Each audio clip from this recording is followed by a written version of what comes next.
আসসালামু আলাইকুম। আশা করি আপনারা সবাই ভালো আছেন। আমরা খুব ভালো আছি। তো এখানে আমি চিকেন নিয়ে নিয়েছি। আজকে আমি রান্না করব নতুন আলু দিয়ে চিকেন কষা। তো এখানে সেজন্য আমি কড়াইতে তেল নিয়ে নিয়েছি। কড়াইয়ের তেলটা আগে গরম করে নেব।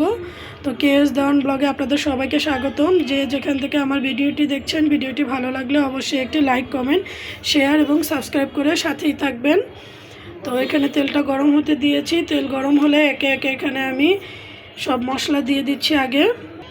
আগে আমি দিয়ে দেবো তেজপাতা, এলাচ আর দারুচিনি, সাথে দিয়ে দেবো কিছু লবঙ্গ আর গোলমরিচের গুঁড়াটা দেবো। সেজন্য আমি আনাম গোলমরিচটা দিচ্ছি না, গোলমরিচ গুঁড়ো দেবো। এই যে লবঙ্গ দিয়ে দিলাম। এখন এখানেই আমি দিয়ে দেবো পেঁয়াজের কুচি আর কাঁচামরিচ। বিসমিল্লাহির রহমানির রহিম। এই যে সুন্দর করে এখন আমি পেঁয়াজটাকে আগে একটু ভেজে নেব। তো শীতের দিনে নতুন আলু দিয়ে চিকেন কষা খেতে কিন্তু খুবই ভালো লাগে। মুরগির মাংসটা খেতে খুবই ভালো লাগে। আর নতুন আলু এমনিতেও অনেকটা টেস্টি হয়।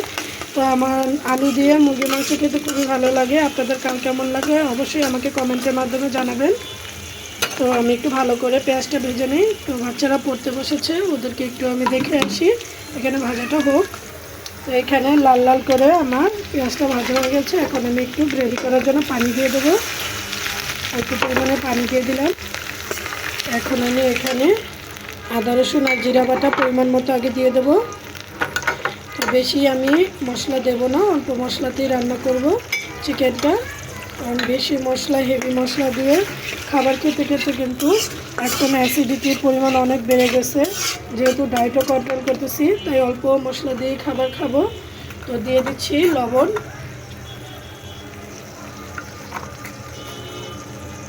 পরিমাণ মতো লবণ, আর দিয়ে দেবো হলুদ আর মরিচ।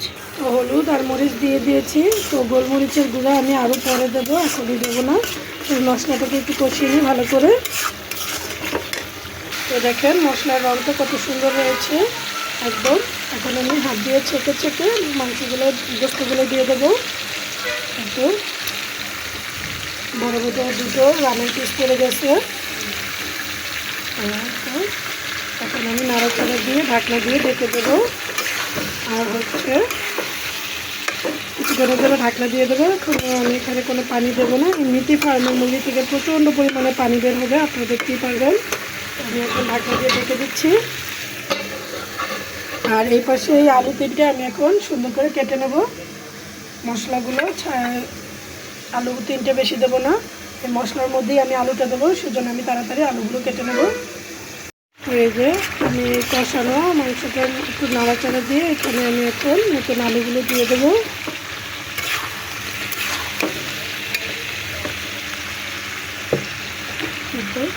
নতুন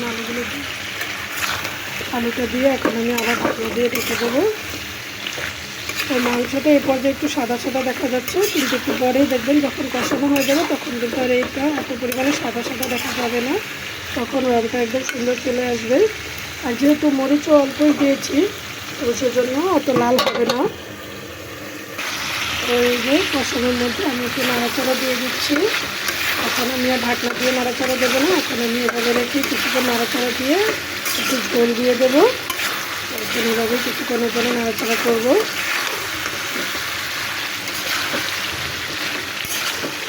চিকেনটা বরাবরই আমার কাছে ভালোই লাগে। যদি এভাবে রান্না করা হয় তাহলে কষিয়ে খেতে খুব দুর্দান্ত লাগে। আপনারা অবশ্যই বাসায় ট্রাই করবেন। আর ভিডিওটি ভালো লাগলে অবশ্যই লাইক, কমেন্ট, শেয়ার, সাবস্ক্রাইব করে পাশে থাকবেন। এখানে আমি আর একটু সময় কষাবো। কষানো হলে আমি একটু ঝোল দিয়ে দেবো। তো দেখেন অনেকটা তেল বের হয়ে গেছে কষাটা থেকে। তো আমার কষানোটা খুব সুন্দরভাবে হয়ে গেছে। দেখেন আর পানি নেই, একদম তেল। এখন এখানে আমার পানিটা দিয়ে দিতে হবে ঝোল করার জন্য। আর দেখেন কত সুন্দর কালার এসেছে, খুবই দুর্দান্ত একটা কালার হয়েছে। এখন আমি এখানে একটু পানি দিয়ে দেবো। আলুটাও প্রায় না একদম সেদ্ধ হয়ে গেছে, দেখতে পাচ্ছেন কিনা জানি না। তো দেখুন একদম কেটে কেটে গেছে আলু। আমি আর বেশি নাড়াচাড়া করবো না, তাহলে কিন্তু রানের যে লেগ পিসটা সেটা কিন্তু খুলে যেতে পারে। এখন সেজন্য আমি এখানে পানি দিয়ে দিলাম, ঝোল করে দিলাম।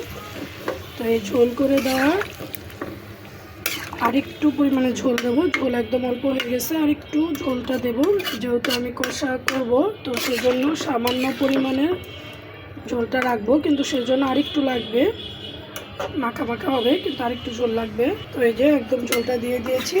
তো এই পর্যায়ে আমি এখন গোলমরিচের গুঁড়োগুলোও দিয়ে দেবো। এই যে গোলমরিচের গুঁড়ো ছিটিয়ে দিচ্ছি। এখন আমি একটু নাড়াচাড়া দিয়ে এখন ঢাকনা দিয়ে ঢেকে দেবো হয়ে যাওয়ার আগ পর্যন্ত। আর আমি নাড়াচাড়া করব না, বেশি নাড়াচাড়া করলে লেগ পিস তারপরে যে ভারী ভারী পিসগুলো আছে সেগুলো কিন্তু খুলে যেতে পারে, সেজন্য আর নাড়াচাড়া করব না। এই তো একদম মাখা মাখা আমার ঝোল সহকারে নতুন আলুর চিকেন কষা হয়ে গেছে। এখনই আমি এটা নামিয়ে নেব। আপনারা অবশ্যই জানাবেন কেমন হয়েছে। রঙটাও কিন্তু খুব দারুণ হয়েছে দেখেন। আর আমার আলুগুলো সব সেদ্ধ হয়ে গেছে, সব সুন্দর মতো হয়ে গেছে। এখন আমি নামিয়ে নেব। তো আপনারা সবাই অবশ্যই ভালো থাকবেন, সুস্থ থাকবেন, আর আমার চ্যানেলের সঙ্গেই থাকবেন, কেএস দেওয়ান ব্লগের সঙ্গে থাকবেন। সবাই ভালো থাকবেন। আল্লাহ হাফেজ।